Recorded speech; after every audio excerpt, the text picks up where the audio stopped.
আক্রমণকারী গ্রেপ্তার করো, আক্রমণকারী গ্রেপ্তার করো, রকিবুল হোসেনের উপর আক্রমণকারী গ্রেপ্তার করো, রকিবুল হোসেনের উপর আক্রমণকারী উপর গ্রেপ্তার করো, রকিবুল হোসেনের উপর আক্রমণকারী গ্রেপ্তার করো, আক্রমণকারী গ্রেপ্তার করো, হেমন্ত বিশ্ব হায় হায়, হেমন্ত বিশ্ব হায় হায়, গণতন্ত্র রক্ষা করো, গণতন্ত্র রক্ষা করো, রকিবুল হোসেনের উপর আক্রমণকারী গ্রেপ্তার করো, রকিবুল হোসেনের উপর আক্রমণকারী গ্রেপ্তার করো, হোম ডিপার্টমেন্ট হায় হায়, হোম ডিপার্টমেন্ট হায় হায়, রকিবুল হোসেনের উপর আক্রমণকারী গ্রেপ্তার করো, রকিবুল হোসেনের উপর আক্রমণকারী গ্রেপ্তার করো, আক্রমণকারী গ্রেপ্তার করো। আজি আপোনালোকে জানে যে আমাৰ ধুবুৰী লোকসভা সমষ্টিৰ মাননীয় সাংসদ আমাৰ অসমৰ সংখ্যালঘুৰ নেতা ৰকিবুল হুছেইন ডাঙৰীয়াক দুষ্কৃতিকাৰীয়ে আক্ৰমণ কৰিছে। বিজেপি দলৰ দুষ্কৃতিকাৰীয়ে এখন সভালৈ যাওঁতে তেওঁলোকে বাধা দিছে, গণতন্ত্ৰৰ প্ৰতি মুখ্য আঘাত সানিছে আৰু যিসকল লোকে ৰকিবুল হুছেইন ডাঙৰীয়াক বাধা দিছে, তেওঁৰ ওপৰত আক্ৰমণ কৰিছে, এইসকল ড্ৰাগছৰ ব্যৱসায়ী, মাৰ্ডাৰ কেছৰ আসামী আৰু ডকাইত। আৰু এই প্ৰশাসনে তেওঁলোকৰ কথা জানে আৰু এই লোকসকলে আক্ৰমণ কৰিছে। আনকি অকল ৰকিবুল হুছেইনকে নহয়, আৰক্ষীকো তেওঁলোকে আক্ৰমণ কৰিছে, আৰক্ষীক মাৰপিট কৰিছে, আৰক্ষীৰ বন্দুক কাঢ়ি নিয়াৰ কাৰণে তেওঁলোকে চেষ্টা কৰিছে। কোনে কাঢ়ি নিয়াৰ কাৰণে কৰিছে সেইটোও তেওঁলোকে জানে। গতিকে আমি ইয়াত প্ৰতিবাদ সাব্যস্ত কৰিছোঁ ৰূপহী থানাৰ সন্মুখত, আৰু থানাত আৰক্ষী বিষয়া ডাঙৰীয়াই আমাক প্ৰতিশ্ৰুতি দিছে যিসকল দুষ্কৃতিকাৰীয়ে এই দুষ্কৃতি সংঘটিত কৰিলে তেওঁলোকক আজি ৰাতিৰ ভিতৰতে তেওঁলোকক গ্ৰেপ্তাৰ কৰি দৃষ্টান্তমূলক শাস্তি বিহিব বুলি আমাক কৈছে। আৰু আমি তেওঁৰ কথা আশ্বস্ত হৈ আজি আমাৰ ধৰ্ণা কাৰ্যসূচী সমাপ্ত কৰিছোঁ। আৰু আপোনালোকৰ চেনেলৰ জৰিয়তে আমি অসম চৰকাৰক আমি আহ্বান জনাইছোঁ যে আপোনালোকে গণতন্ত্ৰ ৰক্ষা কৰক, ভাৰতৰ সংবিধান ৰক্ষা কৰক।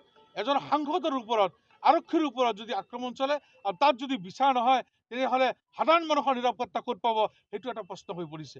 গতিকে আমি আশা কৰিছোঁ যাতে এই দুষ্কৃতিকাৰীসকলক কৰায়ত্ব কৰি দৃষ্টান্তমূলক শাস্তি বিহে। কাৰ্য হৈছে আৰু সম্পূৰ্ণ আখেজমূলকভাৱে এই কাৰ্য সংঘটিত কৰিছে। আজি এইটো ৰকিবুল হুছেইন ডাঙৰীয়াৰ ওপৰত আক্ৰমণ নহয়, গোটেই অসমৰ সংখ্যালঘু জনসাধাৰণৰ ওপৰত আক্ৰমণ কৰিছে। কাৰণ গোটেই ভাৰতে জানে যে অসমৰ সংখ্যালঘুৰ নেতা ৰকিবুল হুছেইন, আৰু এই ৰকিবুল হুছেইনে উত্থানক সহ্য কৰিব নোৱাৰি তেওঁক কেনেকৈ নিক্ষেপ কৰিব পৰা যায়, তেওঁৰ হত্যাৰ যিটো পৰিকল্পনা লৈছে তাক আমি ধিক্কাৰ দিছোঁ। আৰু এই যে আক্ৰমণ কৰিছে, আজি এই আক্ৰমণৰ যিসকল জড়িত এই পুলিচে জানে, পুলিচে চিনি পায় কোন কোন মানুহ আছিলে, কোনে কোনে আক্ৰমণ কৰিছে। আৰু যিসকল ইয়াত আক্ৰমণত মই ফুটেজত চাইছোঁ, প্ৰায়ভাগ দুই এজন ইয়াতে আছে যে থানাত সকলো সময়তে থাকে। গতিকে মোৰ এইটো সন্দেহ যে পুলিচৰ লগত তেওঁলোকৰ লগ লাগি পুলিচৰ ছত্ৰছায়াত এই কাম তেওঁলোকে সংঘটিত কৰিছে।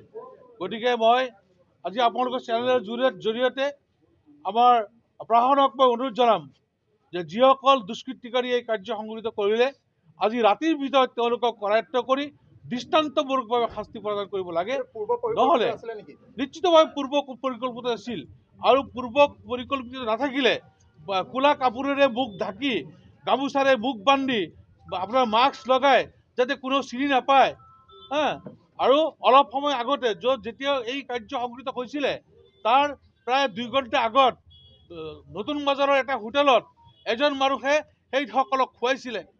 সেই কথাখিনিও পুলিচে জানে, কিন্তু তাৰ পিছতে এই ঘটনা সংঘটিত হৈছে। গতিকে এইটোত পুলিচ জড়িত হৈ আছে।